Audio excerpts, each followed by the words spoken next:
You're listening to the Dead Presidents Podcast. And this is the top 5 most embarrassing personal moments.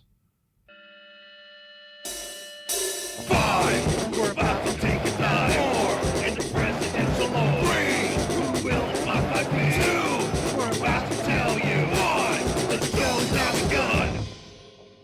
Welcome to the Dead Presidents Podcast. I'm Stephen Lincoln Douglas. And I'm James J. Hamilton.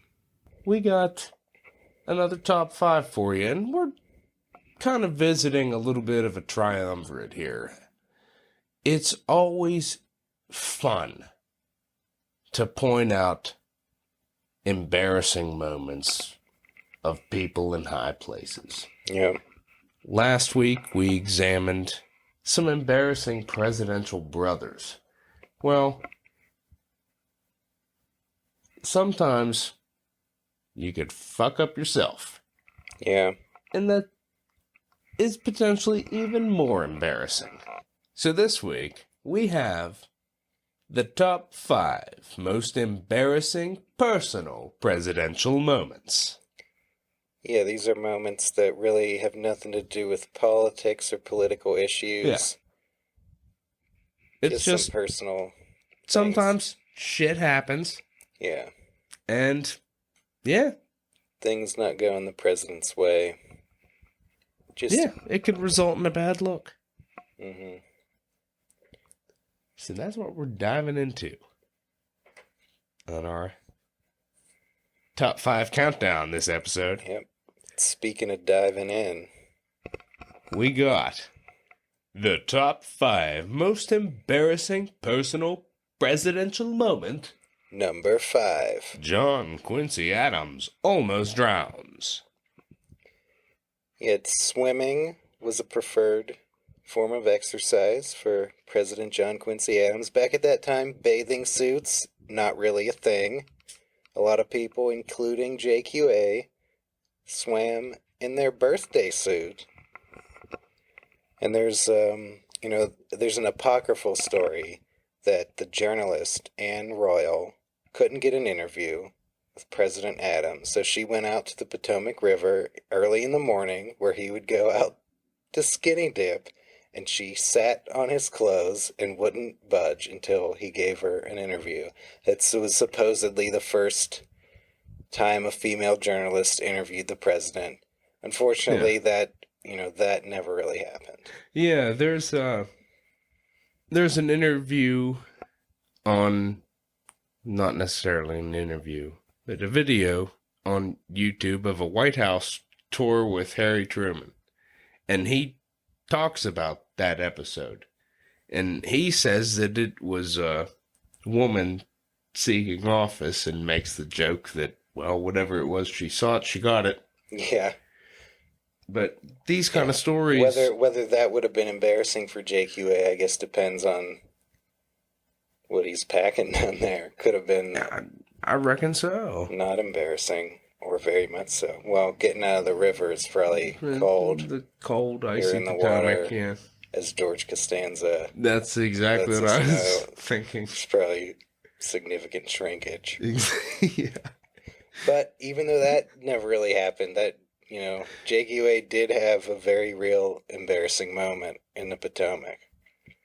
In June 1825, just a few months after he took office as president, he was out with his son John and his valet Antoine Guista. And we're just going to turn it over to JQA's diary entry. Yeah. Rather than Who better to tell it? Yeah. So he wrote, I attempted to cross the river with Antoine in a small canoe with a view to swim across it to come back.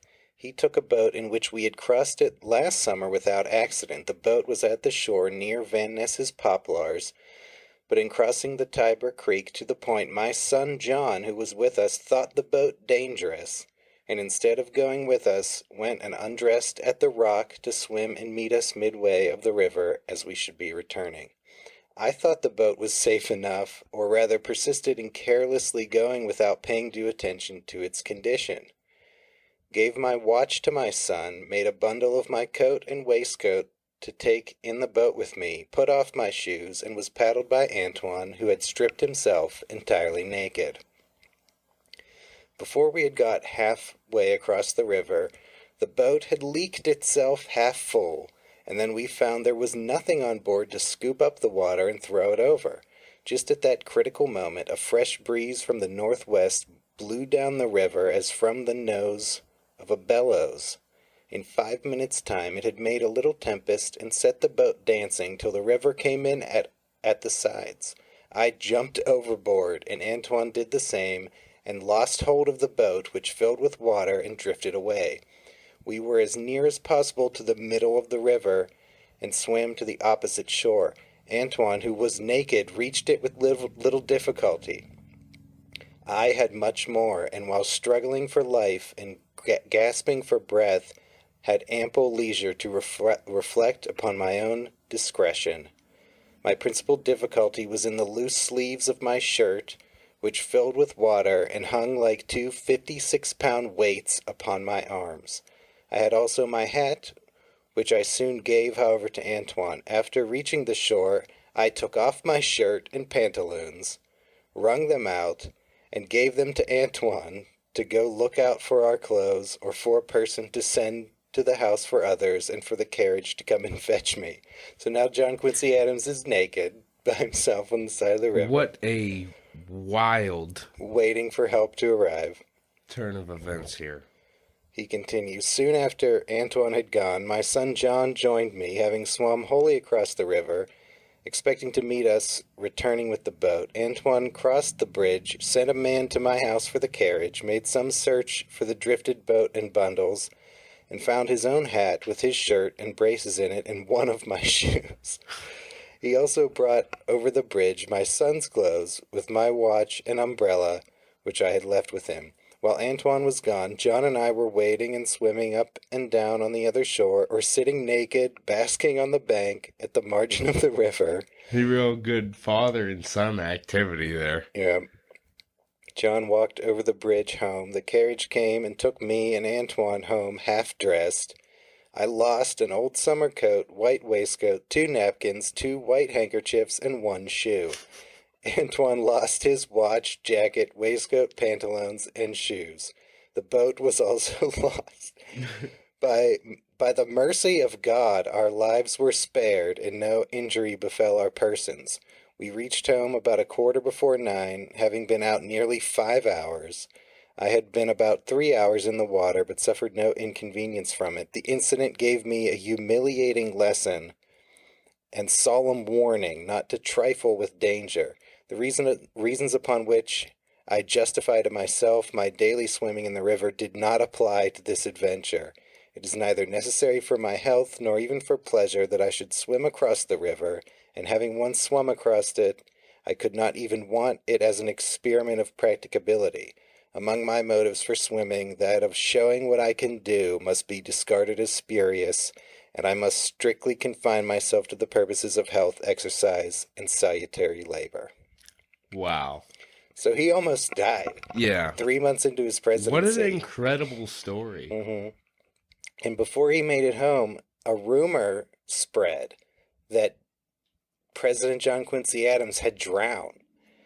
Yeah. And that rumor got out. And then when he got home, First Lady Louisa Adams was not too happy with him and his shenanigans that day. And she wrote off a letter to their son George, where she wrote, "As it is possible, my dear George, that you may hear a rumor that your father was drowned, I hasten to write you a few lines to assure you that he is safe, although he did run some risk this morning in one of his swimming expeditions.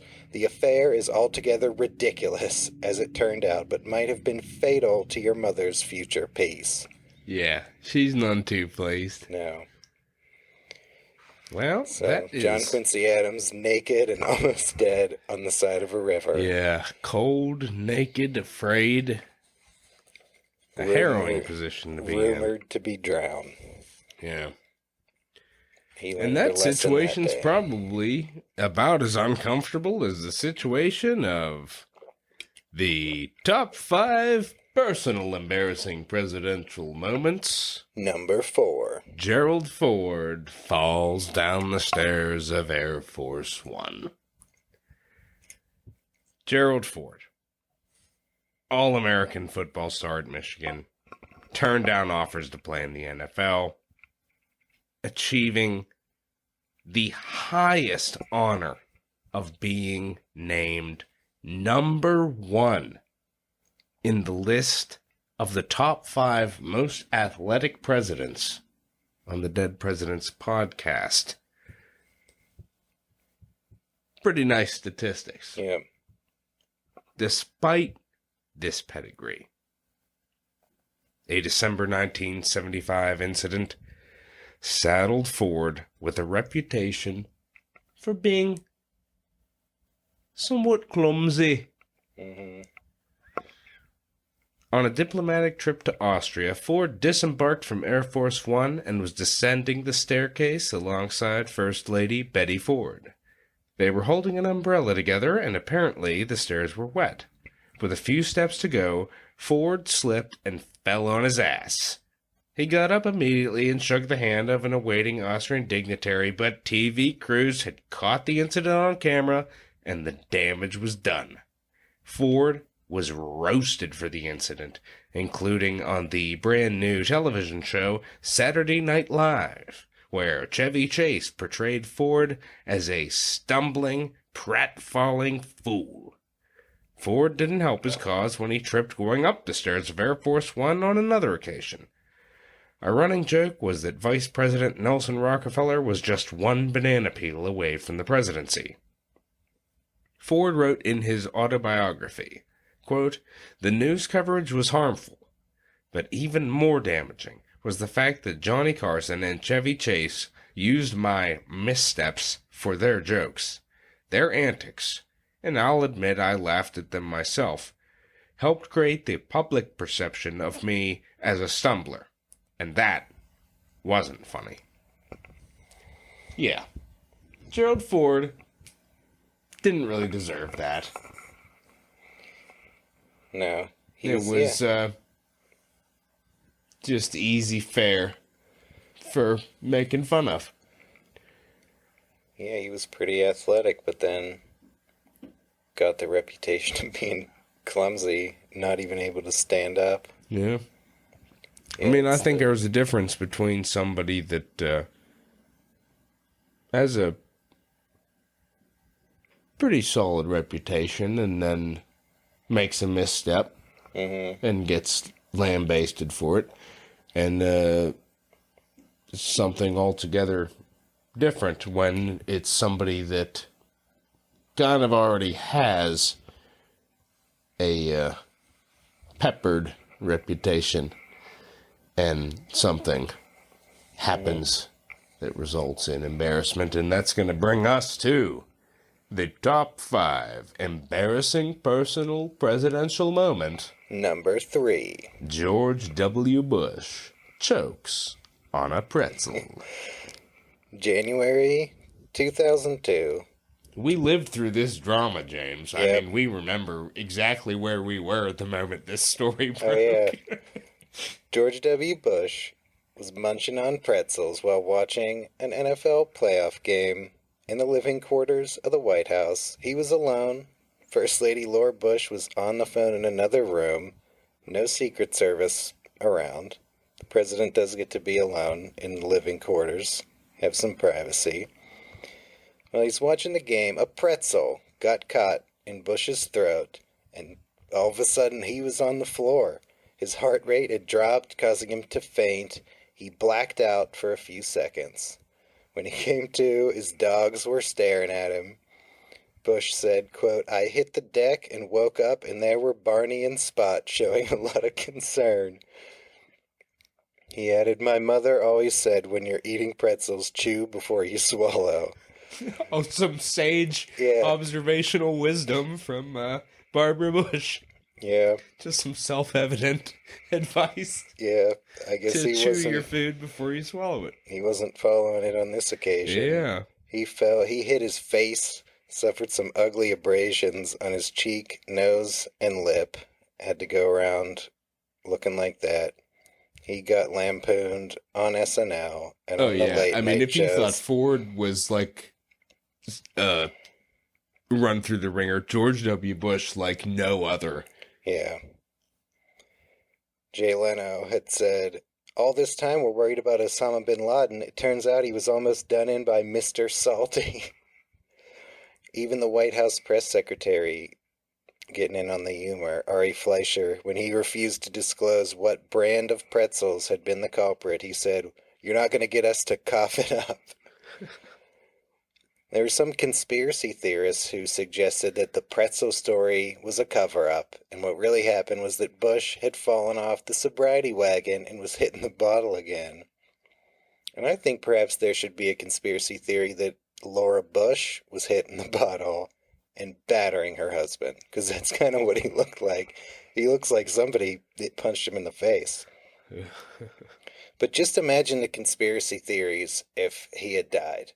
Imagine the president chokes to death alone in a room. This is like a few months after 9/11. It would have been huge. Dick Cheney is president now, and the explanation is that the president just like dropped dead with no one else in the room. There would have been like, how many people would have like believed that? I wouldn't have. I would have felt like for sure Dick Cheney had something to do with this, because that man is him or terrorists or all other kind of, a lot of people wouldn't believe that, but it came pretty close. That pretzel came closer to assassinating the president than anyone else since John Hinckley. Yeah. It's a pretty close call for America. Indeed. And, also on another occasion, I think it would just be fun to mention, George W. dodged a couple of shoes thrown at him. Yeah. That was embarrassing. That was embarrassing, I think, for the guy throwing the shoes. I agree. Bush acquitted himself well on that occasion, ducking out of the way. So there's an embarrassing story about something going down. Mm-hmm. Here's an embarrassing story about something coming up. Oh, yeah. It's the top 5 most embarrassing personal presidential moments. Number 2. George H.W. Bush vomits on the Prime Minister of Japan. Well, the Bushes, father and son, coming back to back here on our top 5. Yeah. And both, kind of food related here. Yeah. In January of 1992, President George H.W. Bush was on a diplomatic trip to Asia when he attended a state dinner for 135 diplomats at the residence of the Prime Minister of Japan. Bush was scheduled to speak after dinner, but he didn't make it that far. He was seated next to the Prime Minister when, between the second and third courses, he fainted, slumped over, and vomited into the lap of the Japanese Prime Minister. The entire incident was caught on camera, with Barbara Bush snapping into action and holding a napkin to her husband's mouth. He was revived within minutes and was able to leave under his own power. While he was on the floor, he joked to his doctor, quote, "Roll me under the table until the dinner's over." Doctors later said the president was suffering acute gastroenteritis. A White House spokesman said, quote, "The president is human. He gets sick." CNN almost aired a hoax report that Bush had died. Yeah, some guy called in claiming to be Bush's doctor, and they almost published that report. Good Lord. That guy ended up in a mental institution. Well, the incident was mocked on many comedy shows, including a Saturday Night Live skit, of course, and that parodied the JFK Assassination Zapruder film. Barbara Bush crawling across the table, Bush's vomiting being shown repeatedly, like the old back and to the left. Yeah. Back and to the left. Back and to the left. Yeah, once again, Barbara Bush in the middle, her husband and son. Yeah. Near the top of the embarrassing moments list. Yeah, so Bush He's going to be mocked internationally, and a new Japanese phrase is born. Bushusuru, meaning to do the bush thing. Yeah, Well, I think every once in a while we're all guilty of a little bushusuru. yeah, well, maybe not in someone else's lap. You gotta marvel that this Wow. didn't, like, there could have You been, haven't lived my life, my friend. you think, like, at least, like, relations between the United States and Japan were pretty strong at the time. There could be different points in history where something like this might start a war. Well, yeah. Imagine. Good Lord. Yeah. How bad that could have been. Whew. And that's going to bring us on down to the top 5 most embarrassing personal presidential moments. Number 1. William Howard Taft. Is he too fat for the bathtub? Well, you know, if the average person knows one thing about William Howard Taft, it's that he's so fat that he once got stuck in the bathtub.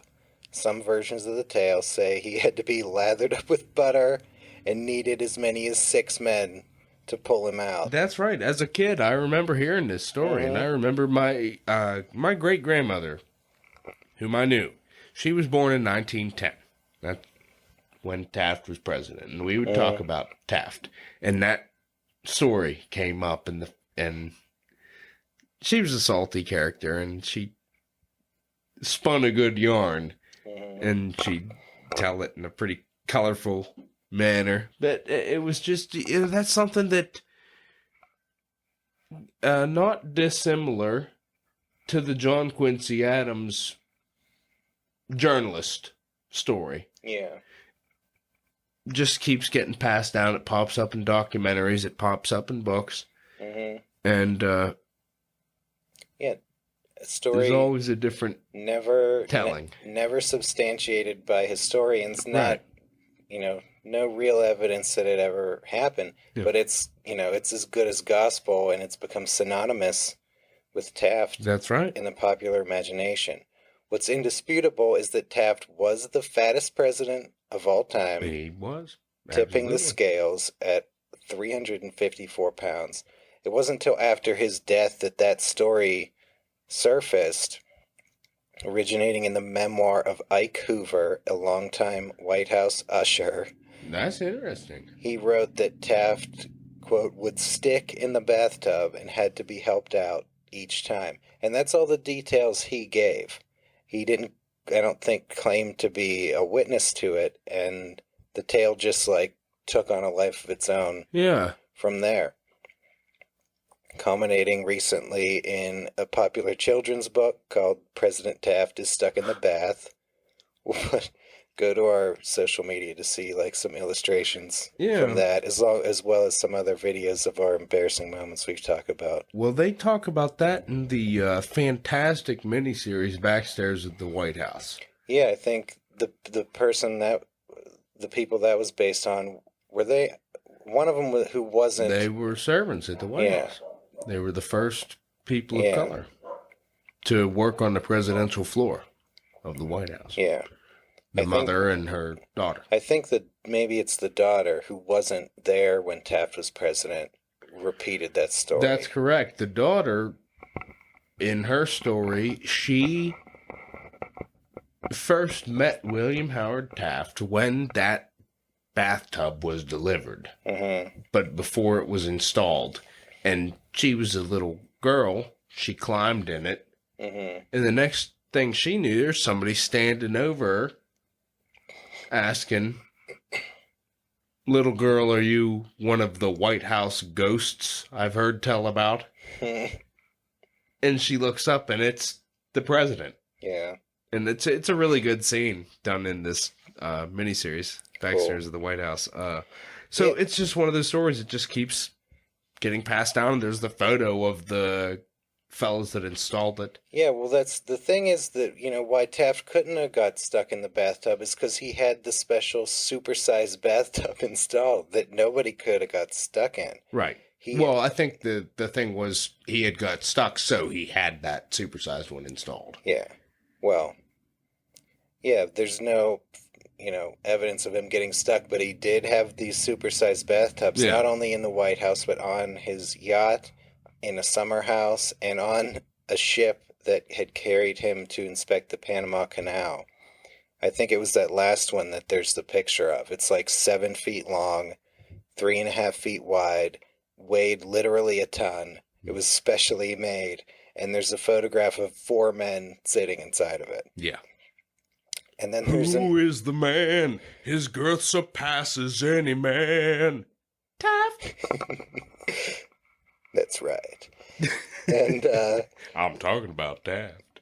there's another Taft bathtub story. A few years after he left the White House, it was reported he was at a hotel in Cape May, New Jersey. They said he failed to properly consider the size of the average seashore hotel bathtub, and he got in, displacing a ton of water that flooded the floor and trickled down onto the heads of guests in the downstairs dining room. Now that seems ridiculous. How long after he left office was that supposed to have happened? I think it was a few years. Okay. And then the story goes on to say that afterward he was looking out at the Atlantic Ocean, Taft, and reportedly said, "I'll get a piece of that fenced in someday, and when I venture in, there won't be any overflow."